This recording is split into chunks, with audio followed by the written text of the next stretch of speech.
Welcome to Leadership Synergized, where we explore the depths of effective leadership in high-pressure environments. Hello, my friend. I'm Kevin Smith. Today, we're diving into my unique still mindset framework designed to help individuals unlock their full leadership potential when it matters most. And I'm thrilled to be joined by my good friend, Dr. Lezlie Winter, a brilliant mind in the field of leadership. Dr. Winter will guide us on this transformational journey and through our discussions. Get ready to discover actionable insights that will change the way you lead. Let's jump in, my friend. All right.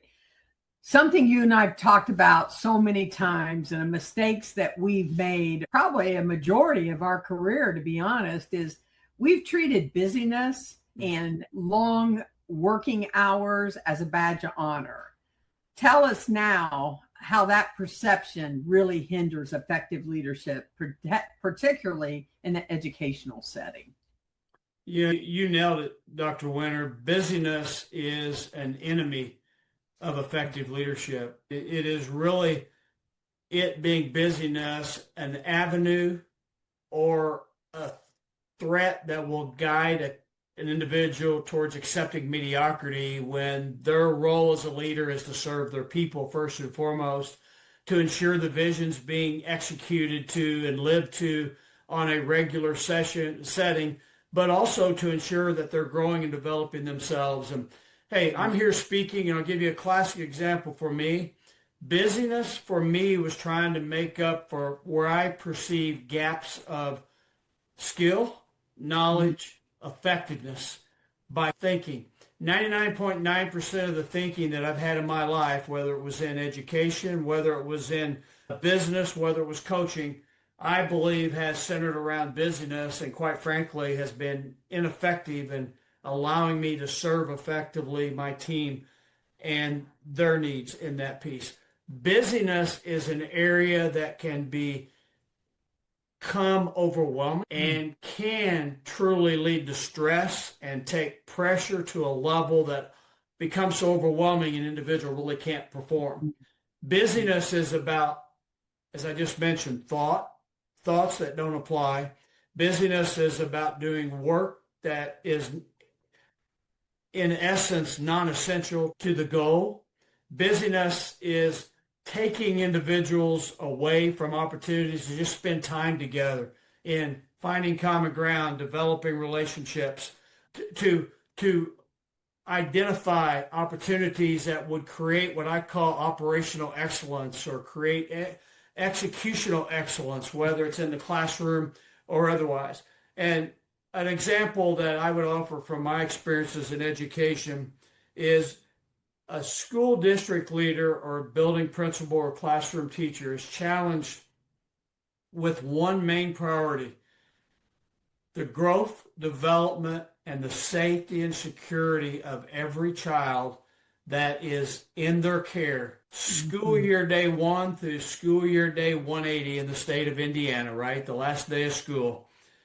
However, so many times there are other priorities that come into play because of misconceptions, because of lack of knowledge, good intentions, the heart's there, the love's there for the children, but so many times a school community, a business leader will have partial information and will form views and opinions that will create priorities that really are non-essential to that goal I just mentioned that educational individuals and educational leaders have in the care of the individual child.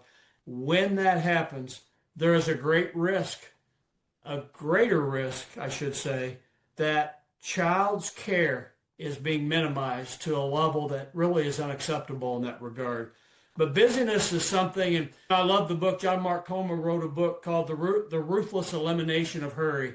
And it talks about life today. It talks about how nobody stops at stop signs anymore. Nobody recognizes red lights as a stop in that setting. But man, we don't have to hurry through things. It's not about how fast we go from point A to B, not about how fast perhaps a child is able to go from not knowing how to do this task to knowing it. It's about whether or not we finally get there through the journey. And that journey is minimized, reduced in experience, in growth opportunity when busyness takes over.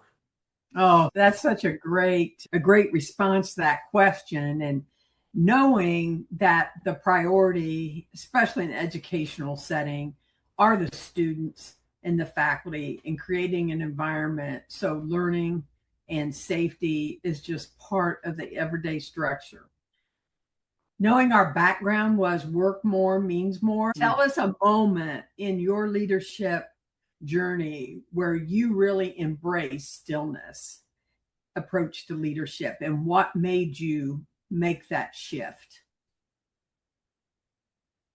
I think a moment that jumps out at me was a setting when I recognized, quite honestly, like a cold bucket of water being thrown on me, that I wasn't the one that should be leading that project. I wasn't the one that should be addressing that concern, that there was another talent that should be doing that on the team. And I decided right then and there to step back and allow that individual to take the ball and run it across the goal line. And she did a terrific job. I would share another experience in my faith-based journey. And as I talk about the faith-based journey, it's been a long one. It's one where I've stayed in God's way too much in my lifetime. And I can go back now and point to exactly why things happen, only because of his unconditional love and forgiveness and his promise to never leave our sides, my side in this instance.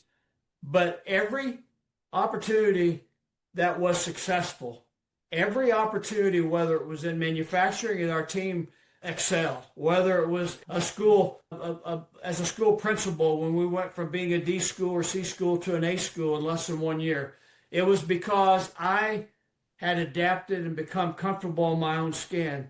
And in essence, recognize it's not about me. It's about everyone else, period.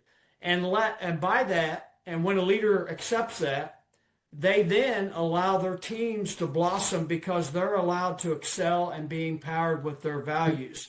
And that's when true success and significance takes over, is when the leader recognizes their place on the team.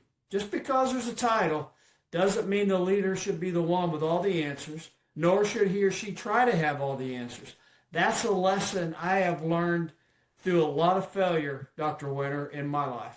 Okay, that leads me to, let's talk about misconceptions with stillness. So often when you pause, or you're still, or you don't respond quickly, people take that as indecisive, that you are not active, you're not engaged. How can leaders overcome this belief so that they can find clarity in their decision making?